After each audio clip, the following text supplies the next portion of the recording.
GB3 testing underway here at Brands Hatch, and I'm here with Nikita Johnson. Nikita, of course, this is your first full-time season in the championship. What did you learn from last year? Mainly the tracks. A lot of the tracks here I haven't been to, with having all my previous experience in the US, from US go-karting to USF 2000, USF Pro 2000. So learning the tracks last year was pretty crucial, and then this year just putting in what I learned. Of course, you moved from VDR over to high tech. How important have they been, of course, in your progression as a driver?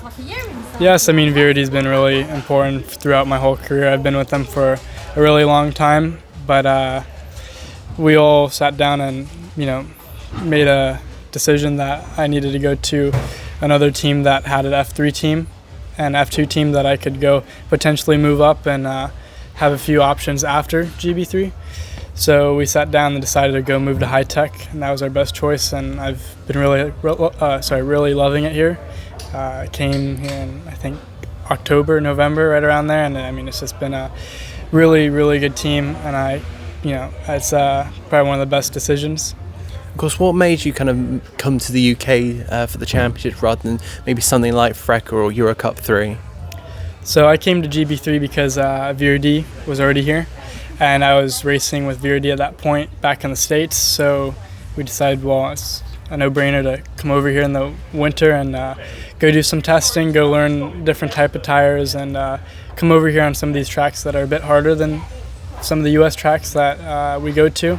Just like Brands Hatch, for example, it's a pretty crazy track. It's almost like a street circuit with no walls. I mean, if you go off, you're gonna find a wall somewhere. So we decided to go get some prep for our US campaign last year and the last 2 years, that we need to come over here and test on some of these tracks in GB3. Of course, how have you found your season is going? Of course, you have had the interruption of FIA Formula 3, but overall, how's this been for you? Of course, new car to get used to, a new team to get used to. There's been some challenges. Yes, a few, but we hit the ground running. We were third in the championship after the first weekend, and then the next 2 weekends were a little bit tough, but we were still in contention for top 3 and even the championship. We just needed one good weekend, but I think with the team, that didn't take too long to get along with them. I mean, it was like the first day, and we all bonded very well. The new car was a little bit tough for everyone to get on top of, but I think at this point in the season, everybody's already in it. So yeah, it's a bit difficult, leaving and then being out of the points now, and it would be hard to win it unless I won every single race now, which wouldn't really happen. But the good thing is that we were in contention and we were right there before I got promoted. But it would have been, I don't know, sometimes you think about it, it would have been nice for a full season in GB3 and junior category over here, but you can't say no when you get called to move up, because there's not enough track time to go learn there. You have to go do a few race weekends to get on it and learn all the procedures and what happens.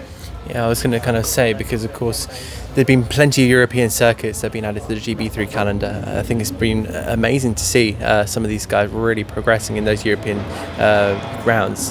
How much does this mean to your development, especially going into FIF3, and how has that been for you?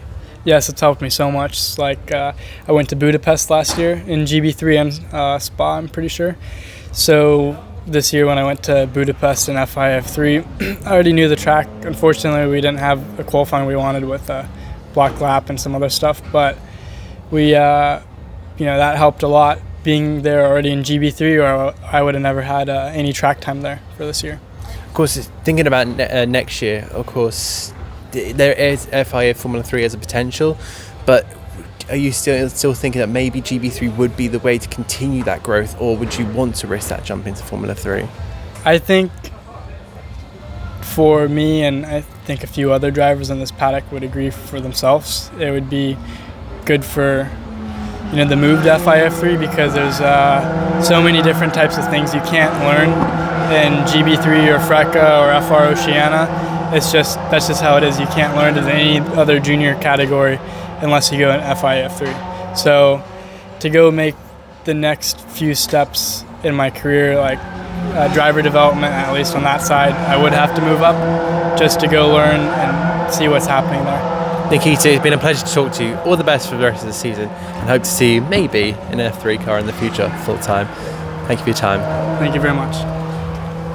Thank you, that was a pleasure. Thank you.